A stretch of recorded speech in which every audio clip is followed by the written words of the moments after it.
तू किस खेत की मूली है? सास हो और ताने ना दे, ऐसा हो सकता है क्या? पर शांति देवी के ताने कुछ ज्यादा ही तीखे थे। सुबह शाम बस उनका एक ही काम था, सबको ताने मारना। अरे मीना, माधवी, कहाँ मर गई दोनों की दोनों? कब से आवाज लगा रही हूँ, कानों में क्या रूई ठूस कर बैठी हो? जी मम्मी जी, बस आ ही रही थी हाथ धोकर, वो बर्तन धो रही थी ना मैं। कहिए, कुछ काम था क्या? आहा, तो बर्तन धो रही थी। अरे बर्तन धो रही थी तो कौन सा पहाड़ तोड़ लिए जो मुझे जता रही है? 4 बर्तन क्या धो लिए, मुझे सुना रही है। अरे हमारे जमाने में तो हम इतने बड़े परिवार के पूरे बर्तन धोते थे, पर मजाल है मेरे मुंह से कुछ निकल जाए। अपनी सास की एक आवाज पर भागी चली आती थी मैं। खैर, अब बहुओं में वो बात कहाँ। जी मम्मी जी, सॉरी। आपको कोई काम था? बाजार से राशन लाना है, घर में दाल चावल आटा सब खत्म है, पर तुम दोनों को होश कहाँ? सब मुझे ही देखना पड़ता है। माधवी कहाँ है? मम्मी जी, माधवी मन्नू की मालिश कर रही है, आप कहे तो बुला दूं? माधवी, माधवी, मन्नू को दे दे मुझे, हो गई मालिश जितनी होनी थी। अब क्या पूरे दिन मालिश के बहाने बैठी रहेगी? काम चोर कहीं की। शांति देवी के तीखे स्वर सुनकर माधवी मन्नू को लेकर आ गई और शांति देवी की गोद में दे दिया। लीजिए मम्मी जी, मैंने इसे नहलाकर दूध भी पिला दिया है, अब ये आपको बिल्कुल परेशान नहीं करेगा। मुझे मत सिखा, 5 बच्चे पाले हैं मैंने, इसे कैसे रखना है मैं देख लूंगी। आपने बुलाया था मम्मी जी, कोई काम था क्या? हाँ, तुम दोनों बाजार जाकर घर का सामान लेती आओ, फिर आकर खाना बनाना। और हाँ, जरा अभी देर नहीं होनी चाहिए। ये लो लिस्ट और ये पैसे, हम तो बिना बोले ही ये सब कर लिया करते थे, तुम्हारी तरह आलसी थोड़ी ना थे, पर मेरी ऐसी किस्मत का। अरे अब जाओ भी, मेरा मुंह क्या देख रही हो? शांति देवी से पैसे और लिस्ट लेकर दोनों बहुएं चुपचाप बाजार चली गई। बाजार में माधवी मीना से कहती है, भाभी, ये मम्मी जी हमसे ऐसे बातें क्यों करती हैं, जैसे हम इनकी बहुएं नहीं, घर की नौकरानी हो। कितना भी अच्छा काम क्यों ना कर लो, हर बात में नुक्स निकालती रहेगी, पता नहीं क्या समझ रखा है। बात तो सही है तेरी, मम्मी जी को अपने आगे कोई दिखाई नहीं देता, हमेशा से सबके साथ ऐसा ही करती हैं। अरे ये तो खुद की बेटी को ना छोड़े, याद है ना कल की बात? हाँ भाभी, कल कितनी बुरी तरह डांट दिया बेचारी सोनम दीदी को, जबकि उनकी क्या गलती थी? कॉलेज से आने में बस 15 मिनट तो लेट हुआ था उनको, बिना मतलब कितना कुछ सुना दिया। हाँ, बेचारी दीदी का रो रो कर बुरा हाल था।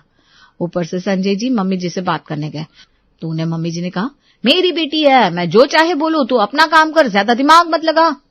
वही तो भाभी, पता नहीं ऐसे कैसे चलेगा। इतनी पढ़ाई तो जैसे मैंने मम्मी जी के ताने सुनने के लिए की थी। सोचा था शादी के बाद जॉब कंटिन्यू करूंगी, पर यहाँ तो सब उल्टा ही हो गया। जॉब तो हुई नहीं, ऊपर से ये हिटलर और सर पे तांडव करने लगी। अरे जो होना था सो हो गया, अब ज्यादा सोच मत, अभी थोड़ी देर बाहर है, तब तक शांति है।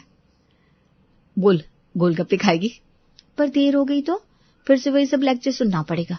अरे कुछ नहीं होगा, बोल देंगे कि रानी की दुकान पर भीड़ थी।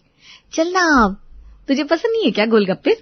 पसंद तो बात है भाभी, गोलगप्पे के नाम से ही ना मुंह में पानी आ रहा है। बस मम्मी जी से डर रही थी, पर आप कहती हैं तो चलिए, आज हो ही जाए चटपटे गोलगप्पे। माधवी और मीना थोड़ी ही दूर एक गोलगप्पे के ठेले पर गई और दोनों ने मजे से तीखे चटपटे गोलगप्पे खाए। वाह भाभी, मजा आ गया, क्या गोलगप्पे थे, कितने दिनों बाद इनका स्वाद चखा है। मैं तो हमेशा यहीं आकर गोलगप्पे खाती हूँ। अब जल्दी घर चलते हैं, नहीं तो मम्मी जी को सुनाने का मौका मिल जाएगा। हाँ भाभी, जल्दी चलिए, काश सोनम दीदी के लिए भी गोलगप्पे ले जा पाते। अरे अभी तू सोनम दीदी की फिक्र छोड़ और जल्दी से ऑटो कर, घर जाकर खाना भी बनाना है। माधवी ने ऑटो बुलाया और दोनों उसमें बैठकर घर पहुंची। शांति देवी उनका इंतजार ही कर रही थी। आ गई महारानियों, बड़ा उपकार किया जो सामान लेकर आ गई। बड़ी ही जल्दी आ गई तुम दोनों, थोड़ा और रुक जाती बाजार में। मम्मी जी, आप ऐसे क्यों बोल रही हैं? तो और क्या बोलूं, टाइम देखा तुम लोगों ने, घड़ी में शाम के 5 बज रहे हैं। मेरे चाय का टाइम हो गया, सर दर्द से फटा जा रहा है, पर तुम्हें क्या, तुम दोनों तो यही चाहती हो, ये बुढ़िया सर दर्द से मर जाए तो अच्छा। अरे नहीं मम्मी जी, ऐसी कोई बात नहीं है, हम कभी भी आपका बुरा नहीं चाह सकते। वो मम्मी जी, किराने की दुकान पर जरा भीड़ थी ना, इसलिए आने में आधा घंटा देरी हो गई, वरना हम तो टाइम से ही आ जाते। मैं अभी आपकी चाय बना देती हूँ। तभी सोनम भी कॉलेज से घर आ गई। भाभी, मेरी भी चाय बनाइएगा, और माधवी भाभी आप जाइए, मनु को देखिए, उसे भूख लगी होगी। मीना चाय बनाने चली गई, माधवी मन्नू के पास अपने कमरे में चली गई और सोनम शांति देवी के पास बैठी। वो मम्मी, मुझे कुछ पैसे चाहिए, कल फ्रेंड्स के साथ मूवी जाने का प्लान बना है। कोई पैसे वैसे नहीं मिलेंगे, बढ़िया ही पैसे चाहिए। अरे तुझे तो फिर भी पॉकेट मनी मिलती है। मैं जब तेरी उम्र की थी ना, तो ना अपने माँ बाप से पैसे मांगती और ना वो मुझे देते, फिर भी मुझे कोई दिक्कत नहीं थी, और तू आए दिन मांगने चली आती है। मम्मी ऐसे क्यों बोल रही हैं आप? आपका टाइम अलग था, हमारा अलग है। जरूरी तो नहीं ना कि मैं भी आपकी तरह रहूं। जबान भी चलने लग गई है तेरी, कहाँ से सीखा ये सब? मैंने तेरे भाइयों से कहा भी था कोई जरूरत नहीं कॉलेज भेजने की, वहां यही सब बदतमीजी करना सीखेगी, लेकिन उन दोनों ने एक नहीं मानी। पर अब नहीं, कल से तेरा कॉलेज जाना बिल्कुल बंद। प्लीज मम्मी, मेरी ज्यादा से मत करो, मुझे पढ़ना है। आपको पैसे नहीं देने मत दो, पर मुझे कॉलेज जाना है। एक बार कह दिया सो कह दिया, कॉलेज जाना बंद।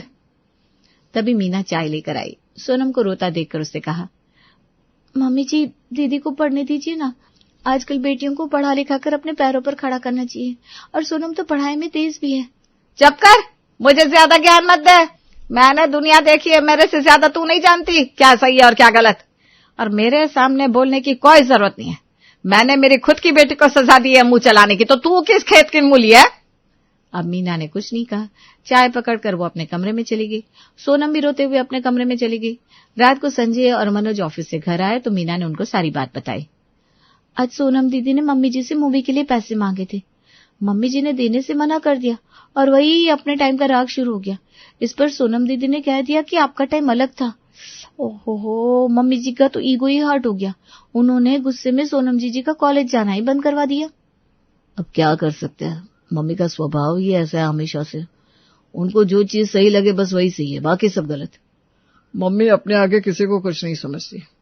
बेचारी सोनम ने एक मूवी जाने के लिए पैसे ही तो मांगे थे, कॉलेज जाना क्यों बंद करा दिया उसका पता नहीं। मैं बात करता हूँ मम्मी से।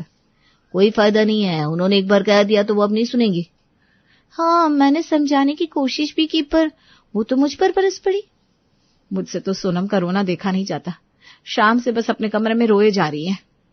हम चाहकर भी कुछ नहीं कर सकते। अगर कुछ ज्यादा कह दिया तो मम्मी कहेगी पापा के जाने के बाद हमें उनकी वैल्यू नहीं है। हाँ, और फिर वो अलग ही ड्रामा शुरू हो जाएगा। तभी शांति देवी वहां आ गई। शांति देवी को वहां देखकर घर के सब लोग चुप हो गए। क्या चल रहा है यहाँ? क्या बातें हो रही है? संजय, मनोज, तुम दोनों ऑफिस से कब आए? मुझसे मिले नहीं?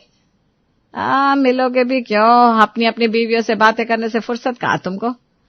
अरे मम्मी, बस अभी अभी आए हैं, बस आपके पास ही आने वाले थे। अच्छा ठीक है। मीना, माधवी, अब क्या रात का खाना कल सुबह खिलाओगी? हैं? यहाँ बूथ बंद कर क्यों खड़ी हो? जाओ जाकर खाना लगाओ। रात के 9 बज रहे हैं और ये है कि बातें करने में बिजी है। जी मम्मी जी, अभी खाना लगाते हैं। माधवी और मीना ने खाना टेबल पर लगा दिया। कुछ देर बाद मनोज, संजय और शांति देवी खाना खाने टेबल पर आ गए। मीना ने खाना परोस दिया। ये मटर की सब्जी तो बहुत अच्छी बनी है। भाभी, थोड़ी और दीजिए ना। हाँ मनोज, सही कहा। मटर की सब्जी के साथ ये गरम गरम रोटियां, क्या बात है। मीना, माधवी, खाना बनाने में तुम दोनों का जवाब नहीं है। अरे ऐसा भी कुछ खास नहीं बनाया है जो तुम दोनों इनके गुणगान किए जा रहे हो। सर पे बिठा लो इन्हें। हाँ, कितना नमक है इस मटर की सब्जी में, मुझसे तो खा ही नहीं जाती। अरे खाना तो मैं बनाती थी, सब उंगलियां चाटते रह जाते थे। और इनके जैसे इतना सा खाना नहीं, पूरी 100 रोटियां बनाती थी मैं, वो भी एकदम मुलायम। इनकी रोटियां देखो, कोई कच्ची कोई पक्की। अरे मम्मी, नमक कहाँ ज्यादा है, इतनी टेस्टी तो बनी है सब्जी। और फुलके तो बिल्कुल मुलायम, सही सीखे हुए है। मुझे तो आज का खाना लाजवाब लगा। तो मैं क्या झूठ बोल रही हूँ? अरे तुम दोनों को तो अपनी बीवियों की हर बात अच्छी लगती है। दोनों के दोनों जोरों के गुलाम हो। नहीं खाना मुझे खाना, मेरे तो मुंह का स्वाद ही खराब कर दिया। ऐसा कहकर शांति देवी उठकर अपने कमरे में चली गई। संजय और मनोज भी खाना खाकर अपने कमरे में चले गए। अगले दिन शांति देवी की बहन सुषमा उसके पास आई। कैसी हो जीजी, सब कुशल मंगल तो है ना? अरे सुषमा, तू बड़े दिनों बाद याद आई जीजी की। आजा आजा, बैठ मेरे पास। क्या बताऊं जीजी, घर से फुर्सत ही नहीं मिलती। मेरी बहुएं मुझे जाने ही नहीं देती कहीं। तेरी बहुएं क्या तुझसे घर के काम करवाती है? इन बहुओं को जरा सी ढील दो ना तो बस सर पर चढ़ जाती है। इसलिए मैंने तो ये एकदम कसकर रखा है मेरी बहुओं को। अरे मुझसे सीख कैसे बहुओं को कंट्रोल में किया जाता है। अरे जीजी बोलने तो दो, अपना ही राग अलापे जा रही हो। मेरी बहुएं मुझसे कोई काम नहीं करवाती, मैं भी उनकी कोई बात पे बिना वजह अपनी टांग नहीं अड़ाती। वो सब मुझसे इतना प्यार करती हैं कि मुझे कहीं जाने ही नहीं देती। तभी मीना सुषमा के लिए चाय नाश्ता लेकर आई। मीना, तुम चाय नाश्ता ले भी आई? अरे वाह बेटा, खुश रहो। जीजी, मीना तो बड़ी होशियार है, कितना ध्यान रखती है। अभी तुमने कहा भी नहीं और ये चाय नाश्ता लेकर आ गई। मौसी जी, ये तो मेरा फर्ज है। कितनी गुणी बहू है जीजी, आपकी तो भाग्य ही खुल गया। अरे काहे के भाग्य वाक्य, यह सब दिखावा है तेरे सामने, वरना मुझे तो चाय भी कभी नहीं पूछती। 4 बार आवाज लगाओ तो जाकर 1 बार आती है दोनों। और मैं जब जवान हुआ करती थी इनकी तरह तो एक आवाज पर दौड़ कर आती थी अपनी सास के पास। चाय तो उन्होंने कभी बोलकर बनवाई नहीं, मैं खुद ही बनाकर ला देती थी। लो, शुरू हो गई जीजी की अपनी तारीफ। जब देखो तब बस अपने मुंह मियां मिट्टू बनती रहती है। बेचारी बहुएं पता नहीं कितने दिन सहेगी। अरे तो सुन रही है ना सुषमा, मैं क्या कह रही हूँ?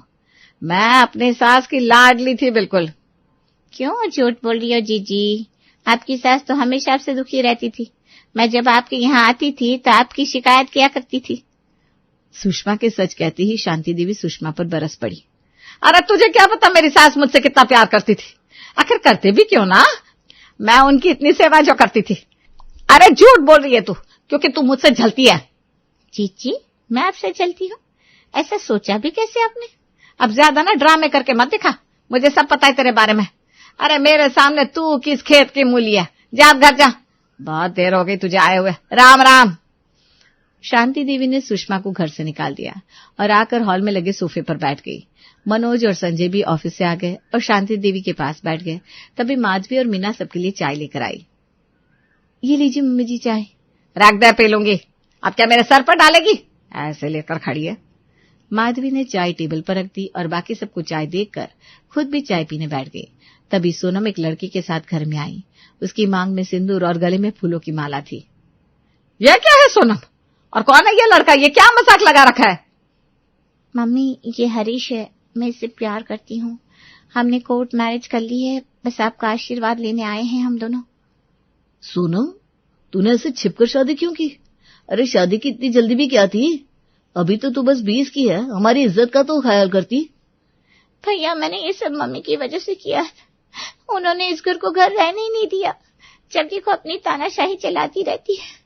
मेरा दम घुट रहा था यहाँ। फिर भी तुझे हमसे एक बार बात तो करनी चाहिए थी। क्या करती बात में आप लोगों से? मेरी दोनों भाभी तो यहाँ रोज ताने सुन सुनकर घुट घुट कर जी रही है। उनके लिए आप दोनों कोई स्टेप नहीं ले सके, मेरे लिए क्या ही लोगे? देखिए, बुरा मत मानिएगा, पर एक बात तो मैं कहूंगा, इतनी सी उम्र में इसकी पढ़ाई छुड़वा दी गई, तब आप लोगों ने कोई बात नहीं की अपनी मम्मी से, तो आप क्या ही बात करते? मैं सोनम से बहुत प्यार करता हूँ और मैं उसे हमेशा खुश रखूंगा और उसकी पढ़ाई भी पूरी करवाऊंगा। हाँ, हरीश बहुत अच्छा लड़का है, इसलिए मैंने इससे शादी की है। अब कम से कम मैं खुश तो रहूंगी और अपना करियर भी बना सकूंगी। हमारी इज्जत मिट्टी में मिलाकर तू हम पर दोष मढ़ रही है कि हमारी वजह से तूने ऐसा किया? अरे तुझे तो बेटी कहने में भी शर्म आती है, निकल जा मेरे घर से और कभी मत आना दोबारा। मुझे आपसे यही उम्मीद थी मम्मी, आपके आशीर्वाद के बिना ही मैं खुश रह लूंगी। और भैया भाभी, आपको कभी भी मेरी याद आए तो फोन कर लेना। अच्छा, मैं चलती हूँ। चलिए हरीश। अच्छा जी, हम चलते हैं। मैं सोनम का हमेशा साथ दूंगा, आप सब उसकी बिल्कुल फिक्र मत कीजिएगा। ऐसा कहकर हरीश और सोनम वहां से चले गए। मनोज, संजय, माधवी और मीना सब दुखी थे, लेकिन शांति देवी तो शांति देवी थी, अपने घमंड में चूर। उन्हें जरा सा भी कोई दुख नहीं था। घर के बाकी लोग भी सुन ले, ये घर मेरे हिसाब से ही चलेगा। जो भी मेरे खिलाफ जाएगा या मुझसे जुबान लड़ाएगा, उसे ऐसे ही मैं घर से निकाल दूंगी। मैं जिसे चाहूं जब चाहूं घर से निकाल सकती हूँ। माधवी, मीना, जाओ घर के काम करो, यहाँ खड़े रहकर गंगा जमुना मत बहाओ। ऐसा कहकर शांति देवी अपने कमरे में चली गई। तब माधवी ने कहा, सोनम दीदी तो आजाद हो गई इस घर से, पर हमें कब आजादी मिलेगी इस घर से? जब देखो तब ताने ही सुनो। हाँ, खरी खोटी सुनाए बिना तो मम्मी जी का खाना हजम ही नहीं होता। सारा दिन घर के काम करते रहो और ऊपर से उनके ताने सुनते रहो। क्या लाइफ हो गई हमारी? कौन कहेगा कि हमने बीटेक किया है? इस घर में तो बस हम मम्मी जी के हाथों की कठपुतली बनकर रह गए हैं। हम समझ सकते हैं तुम्हारी तकलीफ, पर क्या कर सकते हैं? विधवा माँ को छोड़कर अगर चले जाएंगे तो समाज क्या कहेगा कि पत्नी के चक्कर में माँ को छोड़ दिया। हाँ, और किसी को नहीं दिखेगा कि गलती किसकी थी, पर तब गलत सिर्फ हम ही होंगे। और सिर्फ समाज के डर से आप दोनों हम दोनों को ऐसे ही सहने के लिए छोड़ देंगे और कुछ नहीं करेंगे? देखिए जी, अब मैं कह देती हूँ, बहुत बर्दाश्त कर ली मम्मी जी की तानाशाही। अब आप लोगों को कुछ करना ही पड़ेगा, आखिर हमारी भी जिंदगी है। और जरा सोचिए मनोज, मन्नू को भी आगे चलकर ऐसी ही परवरिश मिलेगी तो उसके ऊपर क्या बीतेगी। हाँ, ये तो है, और सच ये भी है कि समाज के डर से हम अपना जीवन बर्बाद नहीं कर सकते। हमें अब मम्मी से बात करनी चाहिए। अब सब मिलकर शांति देवी के कमरे में गए, जहां शांति देवी आराम कर रही थी। मम्मी, हम आपसे कुछ कहना चाहते हैं। हाँ, अब आ ही गया हो तो कह दो जो कहना है। मम्मी, हम आपके व्यवहार से तंग आ चुके हैं। आपको अपने आगे कुछ दिखता ही नहीं, आप किसी को कुछ समझती नहीं। ऐसा नहीं चलेगा। हाँ मम्मी, ऐसे घुट घुट कर अब नहीं जिया जाता। आप अपने आप को थोड़ा बदलिए। ऐसे सारा दिन ताने मारना, हर किसी को कुछ भी बोलना अच्छा नहीं है। मम्मी, हमें तो ये भी याद नहीं कि आपने कब हमसे प्यार से बात की थी। अच्छा, अब समझिए, तुम दोनों मीना माधवी के सिखाए तोते हो। मैं नहीं बदलने वाली। मुझे मेरी सास नहीं बदल पाई तो तुम सब किस खेत की मूली हो। मैंने ही इस घर को संभाल कर रखा है, वरना ये तुम्हारी बीवियां तो इस घर को बेच ही आती। ये क्या कह रही हैं मम्मी जी आप? हमने कब ऐसा कोई काम किया है जिससे आपको शर्मिंदा होना पड़े? अरे हम तो हमेशा आप जैसे कहती हैं वैसे ही चलती हैं, और इससे हमें कोई प्रॉब्लम भी नहीं है। पर हम आपकी इस तानाशाही से तंग आ गए हैं। हम बस इस घर की नौकरानी बनकर रह गए। बहू जैसा सम्मान तो आपने कभी दिया ही नहीं हमें। अब हमें जिंदगी में सुकून चाहिए। हम इतने पढ़े लिखे हैं, फिर भी आप हमें जॉब नहीं करने देते। बस सारा दिन घर के काम और आपके ताने, यही हमारी जिंदगी हो गई है। हाँ, तो तुम दोनों चाहती हो कि मैं तुम दोनों को अपने सर पे बिठा कर नचाऊं? यह कभी नहीं होगा। मेरे घर में मेरे हिसाब से रहना होगा। तो मम्मी ठीक है, अब हमसे नहीं सहा जाएगा। इन दोनों का भी पूरा हक है अपने जीवन में खुश रहने का, इसलिए आप रहिए अपने घर में अपने हिसाब से। हम जा रहे हैं। हाँ मम्मी, आप अपने नजर में महान रहिए, हमें माफ करिए, हम महान नहीं हैं। हमें अब अपने जीवन में खुशी चाहिए, और माधवी और मीना भाभी को भी मौका मिलना चाहिए कि वो अपना करियर बनाए। इसलिए हम जा रहे हैं। आप रहिए अपने इस घर में और बनाइए अपनी 100 रोटियां। ऐसा कहकर मनोज, माधवी, संजय और मीना मन्नू को गोद में लेकर घर से निकल गए, और शांति देवी उन्हें जाते हुए देखती रह गई। अपनी जिद, घमंड और तीखे व्यवहार की वजह से उन्होंने अपना हंसता खेलता परिवार खो दिया था।